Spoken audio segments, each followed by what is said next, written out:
Jacob's agreement with Laban. And it came to pass, when Rachel had borne Joseph, that Jacob said to Laban, "Send me away, that I may go to my own place, and to my country. Give me my wives and my children for whom I have served you, and let me go, for you know my service which I have done for you." And Laban said to him, "Please stay, if I have found favor in your eyes, for I have learned by experience that the Lord has blessed me for your sake." Then he said, "Name me your wages, and I will give it." So Jacob said to him, "You know how I have served you, and how your livestock has been with me. For what you had before I came was little, and it has increased to a great amount. The Lord has blessed you since my coming. And now, when shall I also provide for my own house?" So he said, "What shall I give you?" And Jacob said, "You shall not give me anything. If you will do this thing for me, I will again feed and keep your flocks. Let me pass through all your flock today, removing from there all the speckled and spotted sheep, and all the brown ones among the lambs, and the spotted and speckled among the goats.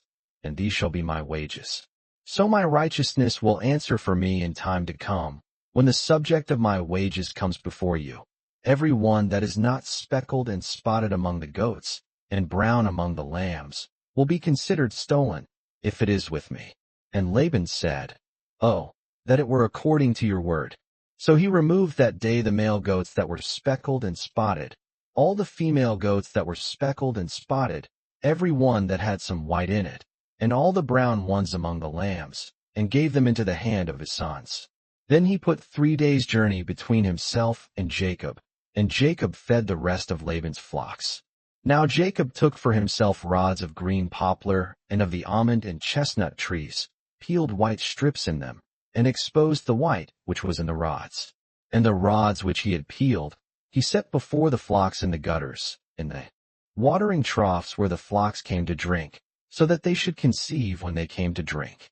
So the flocks conceived before the rods, and the flocks brought forth streaked, speckled, and spotted. Then Jacob separated the lambs, and made the flocks face toward the streaked and all the brown in the flock of Laban. But he put his own flocks by themselves, and did not put them with Laban's flock. And it came to pass, whenever the stronger livestock conceived, that Jacob placed the rods before the eyes of the livestock in the gutters, that they might conceive among the rods. But when the flocks were feeble, he did not put them in. So the feebler were Laban's, and the stronger Jacob's. Thus the man became exceedingly prosperous, and had large flocks, female and male servants, and camels and donkeys. Jacob flees from Laban. Now Jacob heard the words of Laban's sons, saying, "Jacob has taken away all that was our father's, and from what was our father's he has acquired all this wealth." And Jacob saw the countenance of Laban, and indeed it was not favorable toward him as before. Then the Lord said to Jacob, "Return to the land of your fathers, and to your family, and I will be with you." So Jacob sent and called Rachel and Leah to the field, to his flock, and said to them, "I see your father's countenance, that it is not favorable toward me as before, but the God of my father has been with me. And you know that with all my might I have served your father. Yet your father has deceived me and changed my wages 10 times, but God did not allow him to hurt me. If he said thus, 'The speckled shall be your wages,' then all the flocks bore speckled.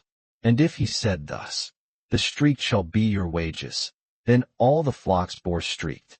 So God has taken away the livestock of your father and given them to me. And it happened, at the time when the flocks conceived, that I lifted my eyes and saw in a dream, and behold, the rams which leaped upon the flocks were streaked, speckled, and gray-spotted. Then the angel of God spoke to me in a dream, saying, 'Jacob,' and I said, 'Here I am.'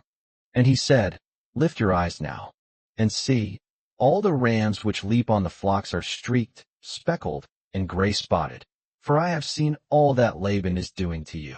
I am the God of Bethel, where you anointed the pillar, and where you made a vow to me. Now arise, get out of this land, and return to the land of your family.' Then Rachel and Leah answered and said to him, 'Is there still any portion or inheritance for us in our father's house? Are we not considered strangers by him? For he has sold us, and also completely consumed our money. For all these riches which God has taken from our father are really ours and our children's.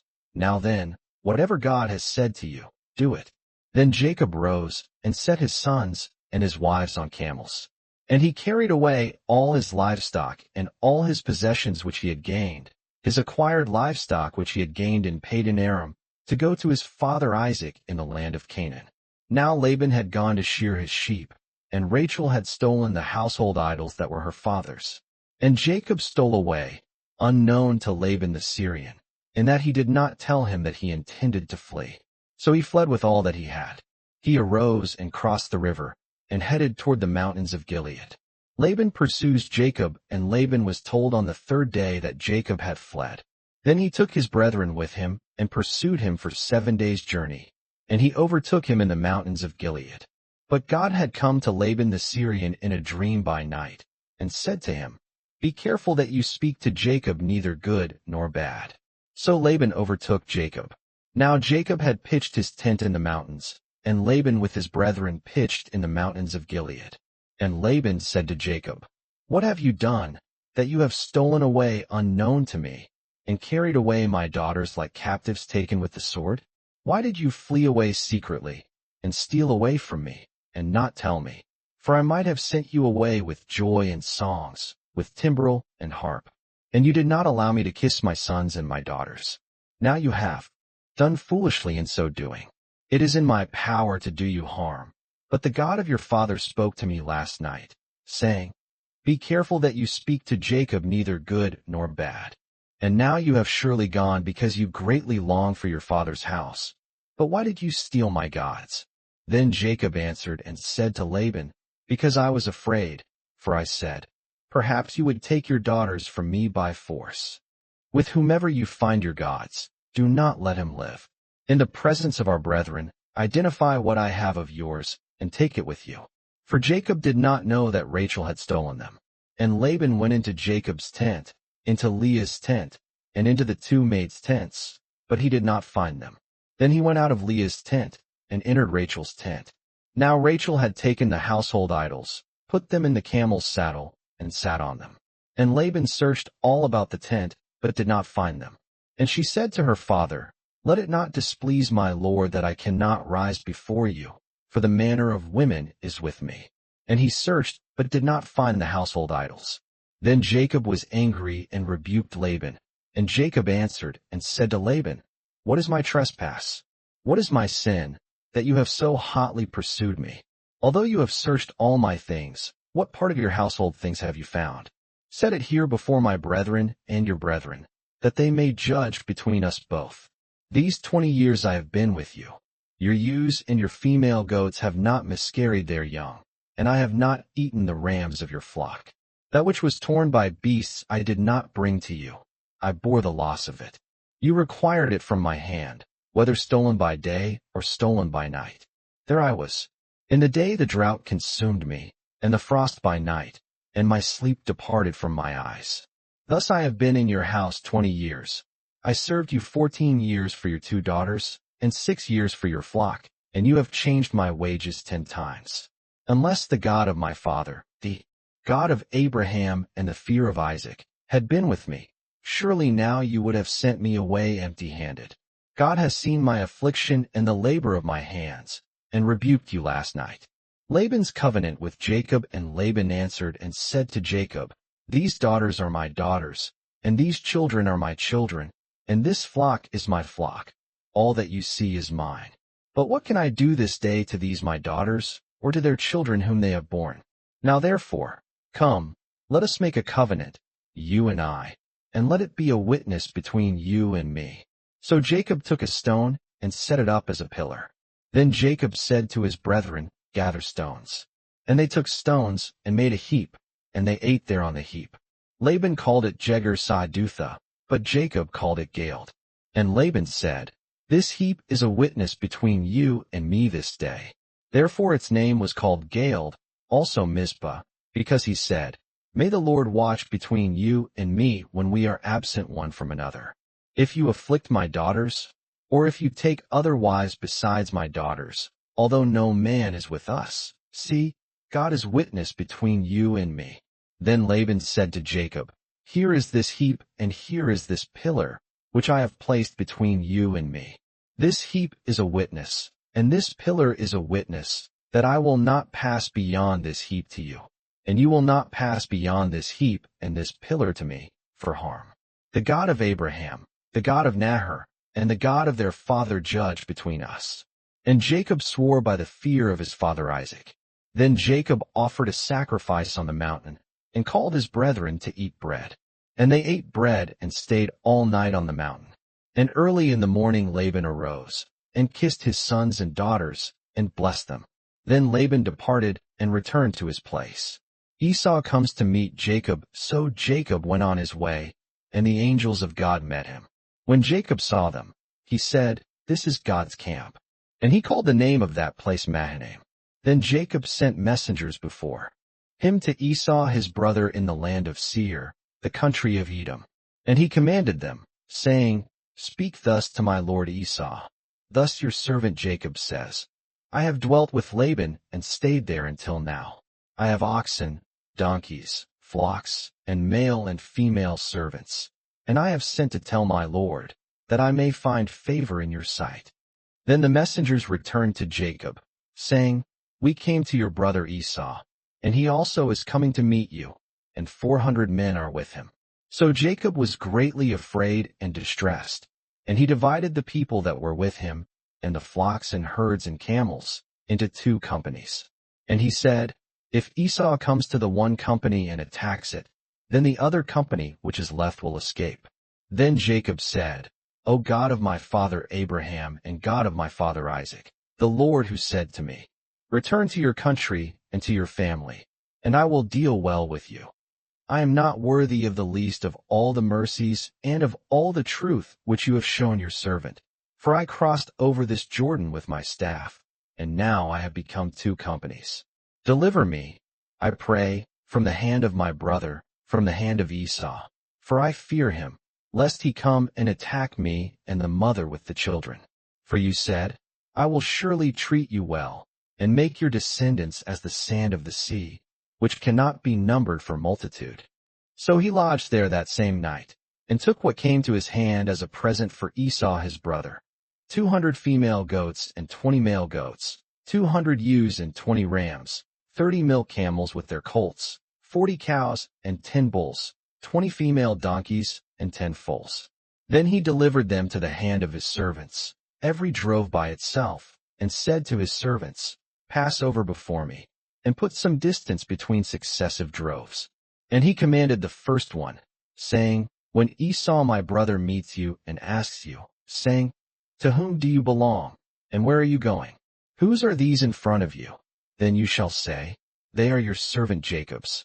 It is a present sent to my lord Esau, and behold, he also is behind us.'"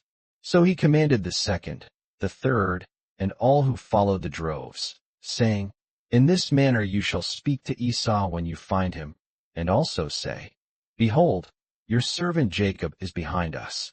For he said, 'I will appease him with the present that goes before me, and afterward I will see his face, perhaps he will accept me.'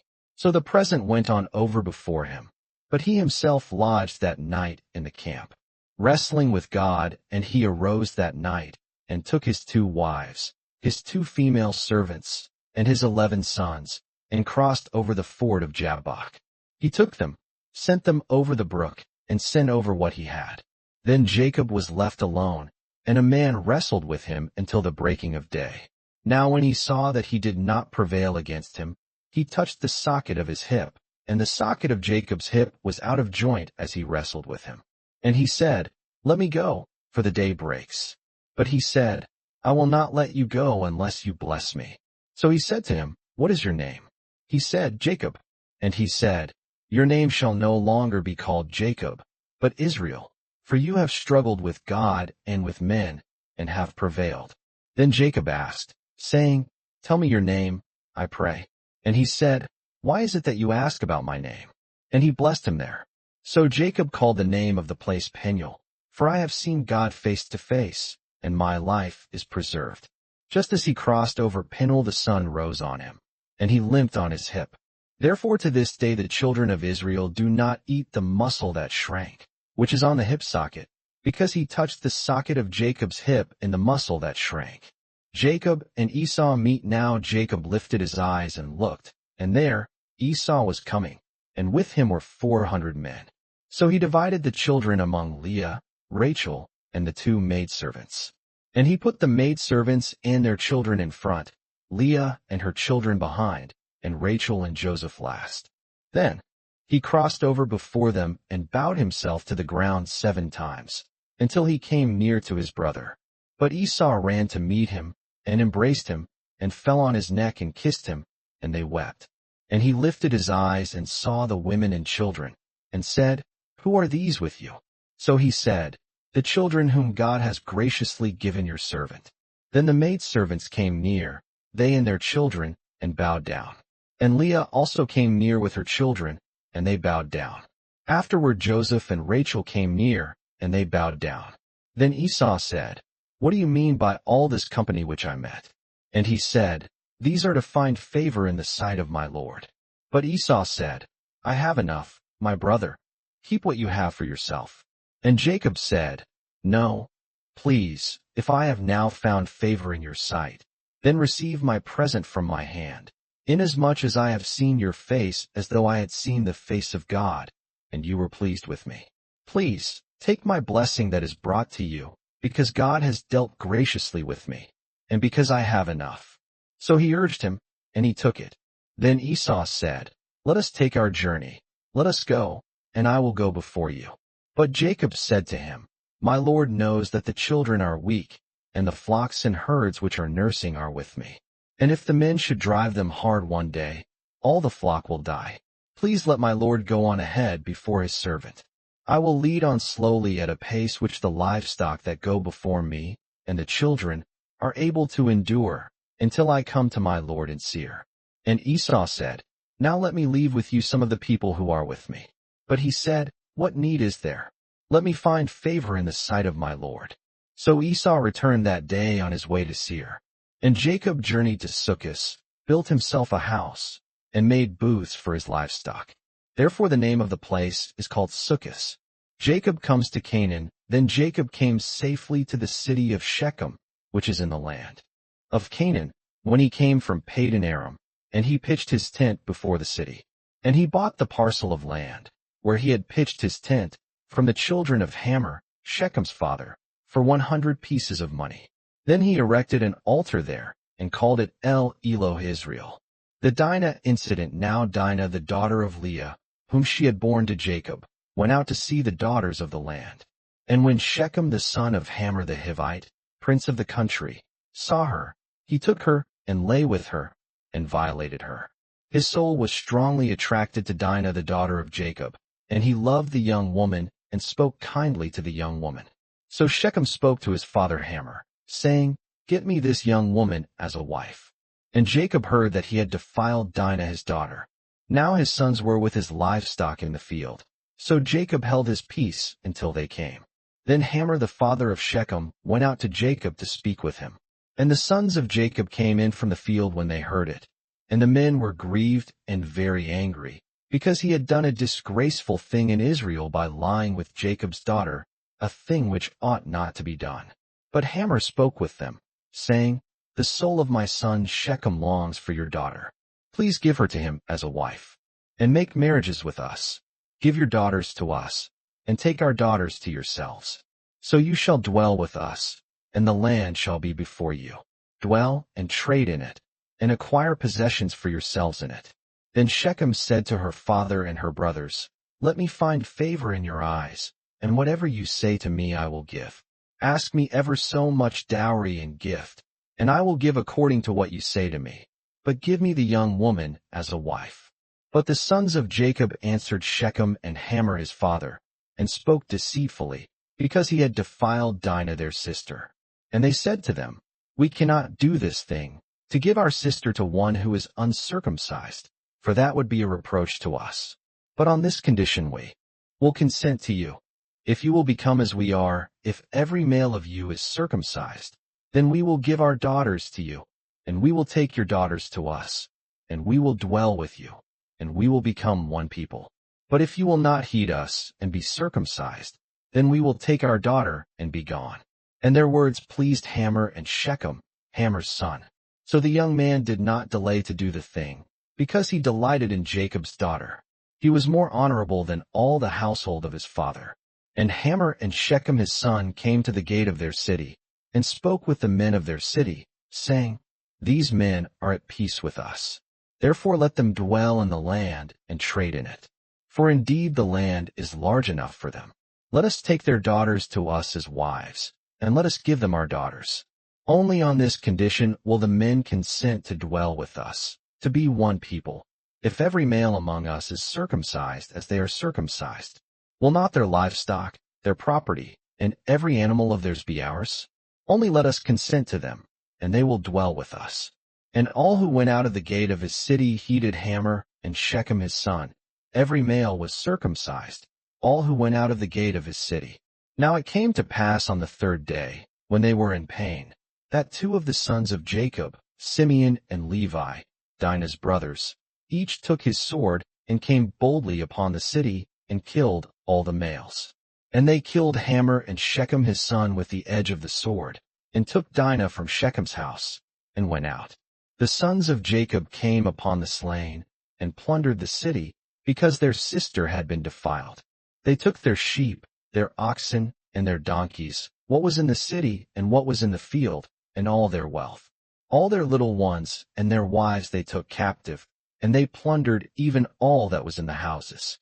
Then Jacob said to Simeon and Levi, You have troubled me by making me obnoxious among the inhabitants of the land, among the Canaanites and the Perizzites, and since I am few in number, they will gather themselves together against me and kill me. I shall be destroyed, my household and I.